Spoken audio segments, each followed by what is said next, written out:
नमस्कार फ्रेंड्स मु अभिजित एवं स्वागत करुच्ची आपको यही चैनल प्रभु ट्यूटोरियल्स को। तब देखो आज आम देखा महात्मा गांधी ऊपर किसी विशेष प्रश्न जहाँकि आपंकर कॉम्पिटिटिव एग्जाम अत्यंत गुरुत्वपूर्ण रहिबो। तबे देखंतु वीडियोटी आरंभ करने पूर्व आपको एतिक ही अनुरोध करुच्ची जो मैंने आम चैनल को सब्सक्राइब करना प्लीज सब्सक्राइब कर दिंतु एवं पाखर थिबा बेल आइकन को प्रेस कर दिंतु जहाँद्वारा कि आम चैनल में जितेबाला लाइव सेशन हम आपको संगे संगे नोटिफिकेशन मिल जाव आपण संगे संगे लाइव सेशन में योगदान करेंगे। तेरे देखो प्रथम प्रश्न कौन रही देखो प्रथम प्रश्न रही महात्मा गांधी को केबे काइजर ए हिंद उपाधि प्रदान करा जायतिला। देखो महात्मा गांधी को केबे काइजर ए हिंद उपाधि प्रदान करा जायतिला ना 1915 मसीह रे महात्मा गांधी को काइजर ए हिंद उपाधि प्रदान करा जायतिला।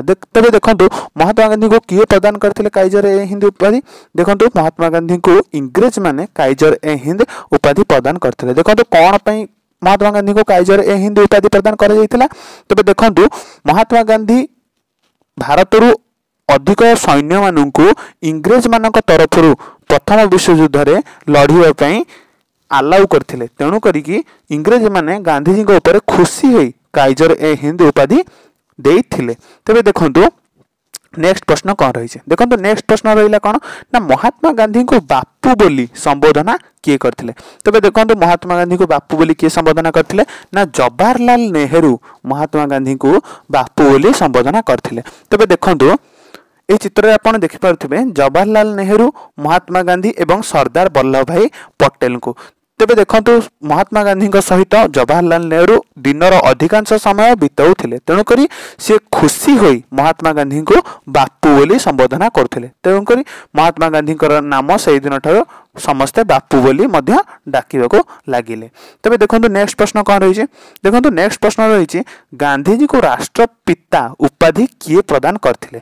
देखंतु महात्मा गांधी को राष्ट्रपिता किए उपाधि प्रदान करथिले। यार सठिक आंसर कौन हबो देखंतु सठिक आंसर हबो सुभाष चंद्र बोस। तबे देखंतु सुभाष चंद्र बोस एक रेडियो प्रोग्राम रे भाषण देउथवा समय रे महात्मा गांधी को राष्ट्रपिता उपाधि प्रदान करथिले।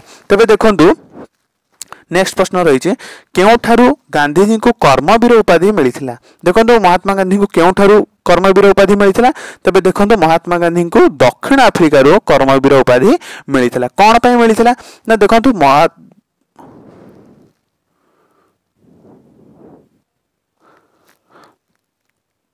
तबे देखो दक्षिण आफ्रिका रे जेतेबेले कला गोरा भेदभाव चलथिला सेतेबेले कला माननकु बा निग्रो माननकु अत्यधिक पीड़न प्रदान करथिले किए ना इंग्रेज माने प्रदान करथिले। तेणु करिकि तांको पाई महात्मा गांधी सेठारे लढुथिले एवं जेतेबेले महात्मा गांधी जीती गले सेतेबेले दक्षिण आफ्रिकार लोक माने महात्मा गांधी को कर्मवीर उपाधि देले। तबे देखंतु नेक्स्ट प्रश्न कौन रही देखंतु एठारे आपण चित्र रे देखि पारथिबे Mahatma Gandhi the southern African Gandhi written by Ashwini Desai and Goolam Vahed. तबे देखंतु ये आप देखिपे वकिल मानकर संघ रही एम के गांधी अटर्नी। अटर्नी अर्थ कौन ना अटर्नी अर्थ हूँ वकिल मानकर संघ जोटा कि गोटे बिजनेस पर्पस रे लड़ू थाए ताकू कहते अटर्नी। तबे देखो नेक्स्ट प्रश्न कौन रही देखो नेक्स्ट प्रश्न रही किए महात्मा गांधी को सत्याग्रह करने प्रथम प्रस्ताव प्रदान करथिले। तबे देखो यार सठिक आंसर कौन हम ना यार सठिक आंसर हम मगनलाल गांधी। तबे देखो मगनलाल गांधी प्रथमे महात्मा गांधी को सत्याग्रह करने प्रस्ताव देइथिले। तबे देखो मगनलाल गांधी को देखो मगनलाल गांधी आप चित्र देखि पारथिबे मगनलाल गांधी होचंती महात्मा गांधी संपर्कीय। तबे देखो नेक्स्ट क्वेश्चन को जिबा देखो नेक्स्ट क्वेश्चन कौन कहला ना नेक्स्ट क्वेश्चन कहला महात्मा गांधी को किए भारत को आनीथिले। देखो महात्मा गांधी को किए भारत को आनीथिले ना गोपाल कृष्ण गोखले महात्मा गांधी को भारत को लेकिन आसीथिले। तबे देखो गोपाल कृष्ण गोखले जेतेबेले साउथ अफ्रीका बा दक्षिण अफ्रीका को जाइथिले सेतेबेले सेठारे से महात्मा गांधी को देखिथिले एवं महात्मा गांधी को भारत को स्वाधीनता आनिबा पई से महात्मा गांधी को लेकर आसते। तबे देखो नेक्स्ट प्रश्न कौन रही देखो नेक्स्ट प्रश्न रही देखो आप ये देखिपे गोपाल कृष्ण गोखले को।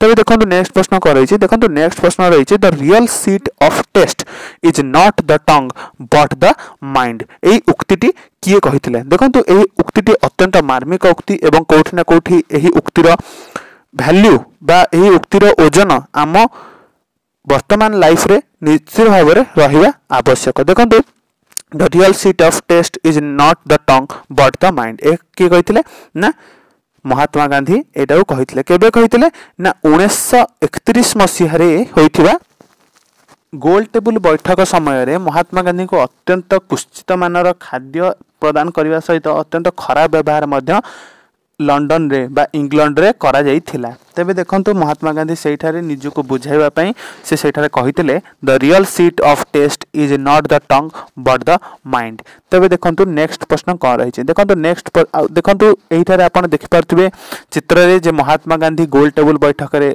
रही अछंती एवं एहा हेतला कोतळे ना 1931 मसिया रे द्वितीय गोल टेबुल बैठक रे महात्मा गांधी योगदान करथिले। तेबे देखंतु केतोटी गोल टेबुल बैठक होइतला ना तीनोटी गोल टेबुल बैठक होइतला एवं द्वितीय गोल टेबुल बैठक रे महात्मा गांधी योगदान करथिले जहा केतला 1931 मसिया रे। तेबे देखंतु नेक्स्ट क्वेश्चन कौन रही है। देखंतु नेक्स्ट क्वेश्चन रही है महात्मा गांधी आईन अमान्य आंदोलन पई काहाठारो प्रेरणा पाइथिले। देखंतु एही चार जण जो रहिचंती ऑप्शंस रे किए ना थेओरेव रस्किन कन्फ्यूशियस एवं टॉलस्टॉय एमाने होचंती लेखक। तेबे लेखक मानक मध्यरु महात्मा गांधी केउ लेखकक ठारू प्रेरणा पाइथिले आईन अमान्य आंदोलन पाई। देखंतु यार सठिक आंसर कौन हबो। यार सठिक आंसर हबो थेओरेव। तबे देखंतु चित्र देखि पारथिबे थेओरेव को एवं देखि पारथिबे तांकर गोटे बही रहितला सिविल डिसओबीडियंस हेनरी डेविड थेओरेव। एई बहिरु ही महात्मा गांधी आईन अमान्य आंदोलन पई प्रेरणा पाइथिले। तेबे देखंतु नेक्स्ट प्रश्न कौन रही है। देखंतु नेक्स्ट प्रश्न रही है अंत ही निर्यास एक कथा किए कहिथिले। देखंतु अंत ही निर्यास बा मीन्स जस्टिफाइज द एंड एक कथा कहिथिले महात्मा गांधी। काहे की कहिथिले ना देखंतु इंग्रेज माने बहुत अत्याचार करथिले भारतीय मानक ऊपर सेथरे मर्माहत होई इंग्रेज मानू महात्मा गांधी कहते अंत ही निर्यास जार अर्थ होची शेष ही जना पड़िबो अर्थटी कौन। तेबे देखंतु एही समय महात्मा गांधी बहुत दुखित थिले एवं आपण चित्र रे मध्ये देखि पारथिबे महात्मा गांधी को। तेबे देखंतु नेक्स्ट प्रश्न कौन रही है। देखंतु नेक्स्ट प्रश्न रही है माय एक्सपेरिमेंट्स विथ ट्रुथ एई बहिर रचयिता किए। देखंतु माय एक्सपेरिमेंट्स विथ ट्रुथ एई बहिर रचयिता होचंती महात्मा गांधी। एटा होची महात्मा गांधी ऑटोबायोग्राफी अटे एवं ऑटोबायोग्राफी अर्थ होची तांकर निजर जीवनी ऊपर अटे एवं महात्मा गांधी तांकर जीवनी ऊपर समस्त जिंस एथरे लिखिसंती केमिति तांकर जीवन रे केते ऊपर को से उठिसंती केते तळु खसचंती कोन कोन तांकर जीवन रे घटिची से समस्त विषय रे एई बहि रे लिखिसंती एवं एई बहिटी कोठी ना कोठी गोटे बहुत भल बहि भाबरे अन्यतम आम भारत में। तेबे देखंतु ए बहिटार आपण चित्र देखि पारथिबे ए बहिटी रही है Gandhi my experiment with truth and autobiography. तेबे नेक्स्ट प्रश्न को जिबा। देखंतु नेक्स्ट प्रश्न रही आपणक पई प्रश्न। तेबे देखंतु आज पई एतिकी क्वेश्चन थिला एवं होमवर्क क्वेश्चन आपणक पई का मध्य रही एवं एही क्वेश्चन आंसर आपण निश्चित भाव में कमेंट रे लिखंतु। देखंतु क्वेश्चन टी कोन रही भारत छाड़ आंदोलन समय रे महात्मा गांधी केबे अरेस्ट हेतिले। यार निश्चित भाव में आपण आंसर लिखंतु किंतु आपण एठी ध्यान दियंतु भारत महात्मा गांधी तो बहुत थर अरेस्ट होइचंती किंतु भारत छाड़ आंदोलन समय रे केबे अरेस्ट होइचंती आपण कमेंट रे लिखंतु। तबे जिबा नेक्स्ट को।